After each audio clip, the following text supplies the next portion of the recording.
Hey everybody, I hope you are doing well. I am Afefe with Touch by Tarot and Beyond. First and foremost, thank you so much. Many of you know I was sick for the past week or so and feeling much, much better. I'm like 99.9% at this point. But I thank you so much for all the well wishes, the comments you've left me. Got some emails from people. I just really appreciate your energy, your prayers, your well wishes. That said, also, if you're new to my channel, welcome. I hope you like what you see. Check me out. And if so, hit that like button and the subscribe button. I'd love to have you around. And please check out my membership options. I've got a different pricing tier system. But for my members, I do separate readings. I do private readings. I do discounts for my personal readings if they decide to get a reading with me. And other little benefits. Things that little perks and things to keep you coming back for more. So check that out. There's a link to how to join my channel down in the description box below. Gonna check in on you with you guys. Every day is something new in the political realm. So gonna keep it short, but interested in the behavior of Byron Daniels out of Florida. I think it comes down to it. Let me back it up a little bit. So because Joe Biden has been spending so much time in his stomping ground of Pennsylvania, Philly guy, Scranton guy, but he's been spending a lot of time in Pennsylvania, and so the Trump camp has decided, okay, we got to get some surrogates, on the ground in Pennsylvania. Who do they send? But one of his lackeys, Byron Daniels, out of Florida, who has been getting a lot of media attention lately. He and Tim Scott both. Tim Scott apparently now has gotten some $14 million set aside as in his pack to do Hispanic and Black recruitment on behalf of Donald Trump. And of course, he's still skinning and grinning because he thinks he has a snowball's chance in hell of becoming Trump's nominee or pick for VP. I don't know about that, but I'll be really, really shocked. But he's going for it. You can't fault the man. He's definitely selling his soul, whatever pieces of it that remain, to try and curry Trump's favor in that regard. So we'll see what happens with that. So he's off spending, blowing in the wind, $14 million for what's going to be essentially a misinformation or disinformation campaign through social media, TV ads, etc., to reach out to Hispanics and Blacks. All right. Now we got Byron Daniels, who parlays up in Philadelphia at the behest of the Trump camp and sits down at this place. They called the event, which was sold on Eventbrite, Congress Cognac and Cigars. Congress Cognac and Cigars. And so he wasn't by himself. Who did he go with? Somebody out of Texas. Texas Representative Wesley Hunt. So there we have once again Florida and Texas. Never ends, right? With these two states just behaving deplorably, and representatives in those states. So he goes up there, Byron sits there, and he lets it out his mouth. Now, I don't know how many cognacs he'd had before this happened, and this taping for entertainment purposes only. But he comes out his mouth, Byron Daniels, and says that, blacks that were stronger had better families in the Jim Crow era, right? The media, the media went crazy with that, right? We had Abby Phillips on CNN, lost her mind, was like, no, you're going to... Okay, I thought that was thunder. It was a big truck outside. We had Abby Phillips said, oh, no. Well, you're going to have to explain that, sir. Joyanne Reed on MSNBC, she has sparred with Daniels a few times. And so, of course, now he's backtracking all of that. The media is twisting what I said. I in no way implied that blacks were better off during the Jim Crow era. What I said was black families were more intact during that area and prior to welfare programs, housing initiatives, affirmative action initiatives, things like that in his mind, or to his way of thinking, pulled women apart and therefore, contributed to the disintegration of black families. BS. BS. All right, we all know what that is. BS. But what's interesting for me, some other stories have said Byron Daniels, because we have seen that he better enjoy his 15 minutes of fame. He's definitely been getting it in the last month or so. Um, but there's that his name is in the hopper as a potential VP pick for Trump. Like hell, right? Not happening. And I have to believe he's not deluding himself that far. But I do want to take a look at Byron Daniels, you all. I don't see his career lasting very long. Again, I feel Spirit just kept saying to me 15 minutes of fame, 15 minutes of fame. And there's almost a desperation. He's not. He tries to come across like he's very on top of things. He's smooth, he's polished. Young guy. What is he, like 42? Um, but he's not. He's not the best speaker. He has a single talking point, which is to do whatever Trump's camp told him to do, and that's about it. I've got the Empress at the bottom of the deck for him. It feels like he is essentially going for the money. That's the bottom line. Byron Daniels is making a money grab here.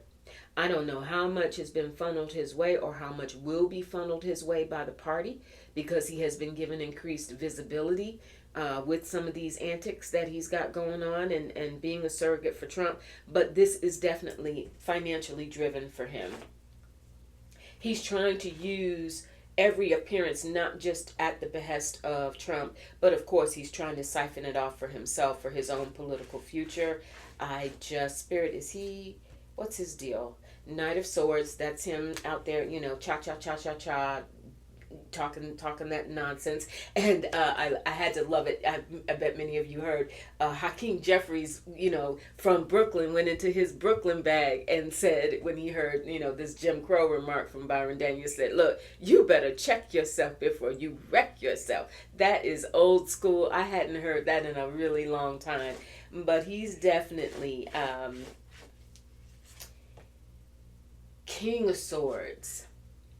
He's doing this he sees this as a means to launch and catapult his career long term. Notice how we go from the Knight of Swords to the King of Swords.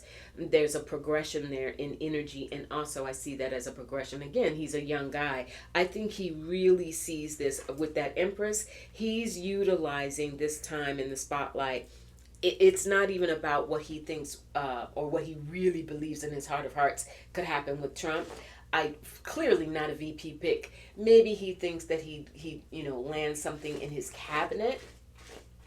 But I think aside from all of that, Byron Daniels is trying to make these moves. Temperance. Exactly. He's being very cagey. He's trying to utilize. This is a card of alchemy. It's a card of polarities as well. It's a card of being able to take different sides of a situation and bring them together to your own gain. And that's really what he's doing. Byron is very, very ambitious, but he's not very smart, you all. That's the way that I'm getting it. I got to give it to you the way Spirit is giving it to me. Two of Pentacles. He sees this truly as a stepping stone to what he thinks is going to be a long-term career, a long-term political career, and that he is currying favor not just with Trump, but with donors. He's currying favor with the party. Nine of Swords, exactly. That's what he's headed towards. He realizes that he's tipping over into, with remarks like he made about Jim Crow, he's not polished. He's not savvy enough. He's not politically savvy enough. And he realizes that he stepped into a landmine.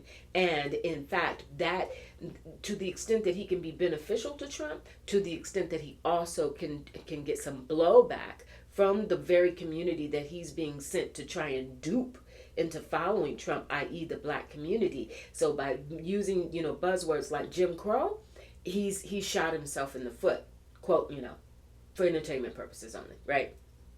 So he's stressed out about it. He realizes, and of course, then he had to get back out there again, with Abby Phillips, Joy Ann Reid, and other news outlets. He's had to get out there and try and re-spin it, but no. So this is a guy who's on his way out. Seven of Swords, exactly. I'm going to end it on that because Spirit has said, Blaze, we see him for what he is. This is deception. This is betrayal. This is thievery. This is duplicity. This guy is playing a high stakes game, and he does not have the chips to put on the table. He really is. He's not equipped, and that 15 minutes, buddy, you better enjoy it because that's about as long as it's gonna last. All right, want to move on now to Steve Bannon. All right, Steve Bannon and his defiant self. I don't care what anybody said. I'm not gonna shut up. I'm gonna say what I'm gonna say no matter what. Here's what I find interesting. So Spirit's like, remember, he's got to go. He's been told now he's got to report to prison by July 1st, barring any last minute motions. He's, making yaps about trying to get it to the Supreme Court. Not going to happen. Let me make sure. Spirit, is there any chance that Steve Bannon's case would make it to the Supreme Court to be heard? The Star, he's hopeful. All right, let me not just completely dismiss that. The Star, Ten of Wands. Okay, so we can go ahead and nip that in the bud. He's spinning it like, these are my options. These, I still have certain recourse available to me. But Ten of Wands, he's gone as far as he can go, and the Supreme Court will not hear it. Steve Bannon is going to prison. I know that's been said.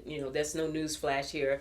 Many psychics, etc., have talked about that now for some months, that Steve Bannon will go to prison. He's going to, join the ranks of Peter Navarro, who is already serving 4 months in Miami for contempt of Congress. What I find interesting, Spirit is giving me a nudge around the timing of this, because if he reports, let's say he gets a similar sentence to Peter Navarro. Peter Navarro got 4 months. So, and he's already serving. So I don't remember exactly when he went in, but he'll come out pretty soon. If Steve Bannon goes in on July 1st, July, August, September, October, that takes him right up to the election, right? And I'm getting a sense that what one reason why he's being so belligerent and boisterous, other than that's just who he is Steve Bannon is seeing this, and the Trump camp, they're seeing this as a soldier that will help galvanize and motivate the base, the MAGA base, as we approach Election Day, November 5th. The High Priestess. I think that's a confirmation. There's a lot of ifs. There's a lot of question marks around there. Steve Bannon's health is not good. They just told me that loud and clear. His health is not good. And for all of his blustering and blah, blah, this has taken a toll on him. He's not afraid of prison. 3 of Pentacles. He's not afraid of prison. He's going to use his time there to continue to try and build his platform, to elevate himself to, mega MAGA, stardom. So he's got plans. He saw this writing on the wall. None of this is a surprise to Steve Bannon, especially once Peter Navarro was sentenced. He knew that the writing was on the wall. He knew that it was just a matter of when. But I think he's trying to figure out a way to capitalize off of this 4 of Cups. It ain't gonna work. It ain't gonna work. He's gonna become a little disenchanted with it all, because in time, Donald Trump will have had his fill of Steve Bannon. Steve Bannon is losing influence. He has influence within the MAGA faithful, but long term, 7 of Cups, it's like, what do I do with this guy? How does he even continue to really be of benefit to me? He can't make me any money. He can't raise money for me. So he hasn't, certainly not behind bars, right? So he can't do a lot for me financially between now and the election. And that is first and foremost on Donald Trump's mind. So Steve Bannon is basically just, he's just fodder. 9 of Pentacles. Yeah, that's the bottom line. A card of gain, a card of money, and also this is going back to his health. Spirit keeps directing me back to Steve Bannon's health. he's planning. His thought is all of this defiance, that he's going to go in there, he's going to continue to work, he's going to continue to have a voice, he will continue to somehow get his messaging out there. I see the sentence as being somewhat similar to Peter Navarro. So in that form of time frame, if he is released prior to the election, that's what his grand scheme and grand plan is. I will be able to come out and show myself as this faithful hero who took the hit, refused to be compromised, refused to be intimidated, blah blah blah. But at that point, his usefulness is becoming less and less, and his influence, four of swords, yeah. Not good. Not good for him. Sorry, not sorry. All right, moving on. Jack Smith and Aileen Cannon. Okay, here she goes again. Now she's going to have a hearing, what is it, June 21st. A hearing from some people who have raised, some friends of the court who have raised some issues around the qualification of Jack Smith, or potential disqualification of Jack Smith.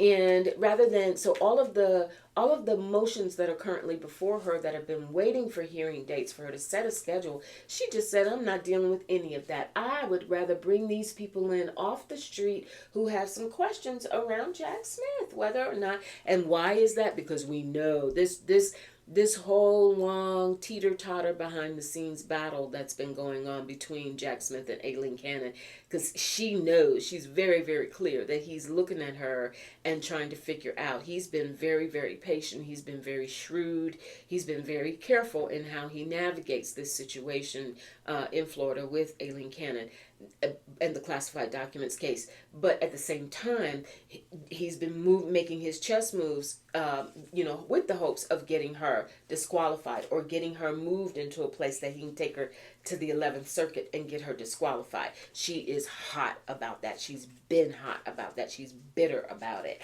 So now she's gotten these people walked in off the street basically and said, listen, have you ever, have you talked about whether or not he should be disqualified? Like, is this a special counsel situation? What is with the special counsel? We saw Merrick Garland sit in front of the Congress and said, listen, I refuse to be intimidated, and I refuse to allow my department to be intimidated, right? He held his ground, but there's something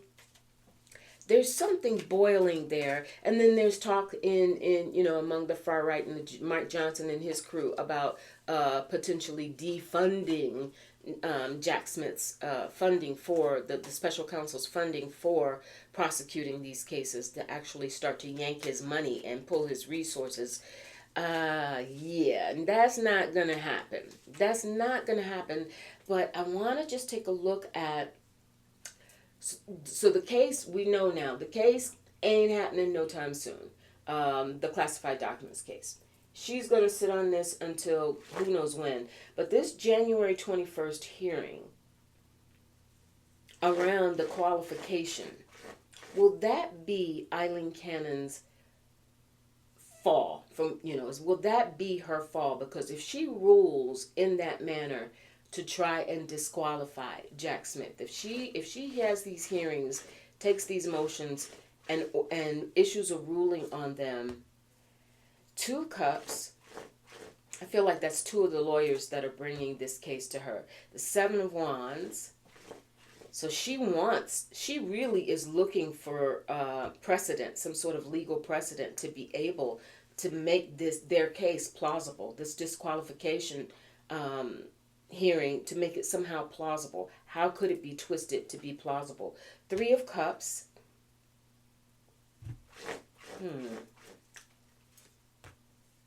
Knight of Pentacles. That's the case itself moving slow, and her moving slow, and Judgment. Okay, what is her judgment, Spirit? I just pulled the Judgment card. What is Aileen Cannon's judgment? How is she going to rule after this June 21st hearing on the qualifications of Jack Smith? Wheel of Fortune. Wheel of Fortune. And Death.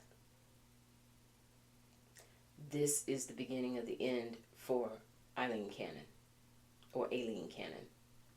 This is the beginning of the end for her in regards to this case, and in regards to in regards to her ability to essentially manipulate the circumstances around Jack Smith's case, not only to delay it, but to there's some real animus there, you all. That's what I'm getting here. She has truly she truly feels that she has been not victimized, but she knows that her reputation has taken a serious hit, and she has a with Jack Smith because of his sharpness, because of his ability, his savvy, the way his organization. She deeply, deeply resents that. But it is going to be the end of her. Because when she rules, and that's her coming up now as the Queen of Swords, when she makes this ruling, it feels like it's going to be so preposterous. Six of Pentacles, that's the ruling, and the Ten of Pentacles. Yeah, this ruling is going to be so preposterous that will be, is that when Jack Smith will be able to take it to the 11th Circuit to get her removed? Is this going to be the tipping point? Five of Cups, disappointment around it, and the Hierophant. I think so. The Hierophant. This is going to be, her ruling is going to launch Jack into just the mode that he's had to wait patiently to be in, and this is going to be the thing that takes Aileen Cannon down off of this case. Again, shame that she did essentially what Trump wanted her to do, which was delay. By the way, I saw a note when I was preparing to tape that case, that classified documents case in Florida, 1 year ago this week. 1 year ago this week, you all. So that case has just sat in a vortex for a year now. And now we have this sudden, this hearing out of the blue with third party people who have nothing to do with the case and just want to raise arguments about the qualification of Jack Smith. But this is the beginning of the end for her. All right, you all. Take good care. Thank you again. And I'll talk to you really, really soon. Bye.